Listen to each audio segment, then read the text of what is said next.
mbokk yi ñu ngi leen nuyu amaan nañ mbégte lool dikkaat leen ci xibaaru météo yi fi ñuy tàmbale mooy sedd bi nga xam ne doon nañ ko am fajar gi jëm guddi gi nag commencé wàññeeku tuuti ci sow réew mi naam jeexagul mais wàññeeku na par rapport ak weekend bi nga xam ne moom la ñu jógee loolu nag ànd nag asamaan soo xam leer na bu baax surtout ci penku réew mi ak bët gànnaaru réew mi ñu xool lataaru niir yi lu mu ñu jox bu ñu xoolee Afrique sowu jant bi yëpp asamaan su leer la ñu am daanaka amul ay niir asamaan si niir yi nga xam dañ koy am mooy niir yi nga xam day jógee ci côté Mauritanie di wàcc tuuti dugg côté Mali jàpp Niger mais côté Sénégal daal asamaan su leer la ñu am ba tax na tey ji ci guddi jëm ci ëllëg ñu xool lan la ñu am ci wàllu seddaay guddi gi man nee naa loolu sànq na xaw wàññeeku tuuti ci Ndakaaru parce que nañ am 20 degré ak lu tegal maanaam seddaay bi nga xam amoon nañ ko fan yi xaw naa yokk tuuti par rapport ak weekend bi nga xam moom lañ passé ba tey nag du tere ba tey côté Ndar jàpp Podor foofu dina sedd lool parce que 20 degré ak 10 degré juróom-ñeent la ñu am ba gànnaar bi tamit mel ni Ziguinchor Sédhiou Kolda foofu mooy gën a sedd sax na am 10 degré juróom-ñaar digg réew mi tamit day mel ne Dakar rek 20 degré ba 20 degré benn la ñu am ci goxaan yu ba diggante Diourbel Kaffrine ba Linguère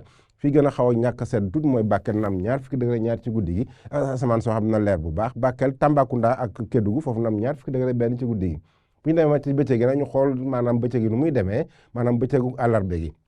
asamaan si na leer bu baax na leer ci bët gànnaar ak digg réew mi daanaka jant bi dina fenk bu baax du bëri ay niir loolu nag ànd nag tàngoor boo xam ne daanaka du fees mais Kaffrine kan mooy gën a tàng parce que na am 20 degré ci bëccëg gi Dakar na am 30 degré ñett Dakar mooy gën a feex tuuti mais boo la xoolee feex mi nga xam amoon na ko Dakar temps yi mi ngi xaw a tàng tuuti ci bëccëg gi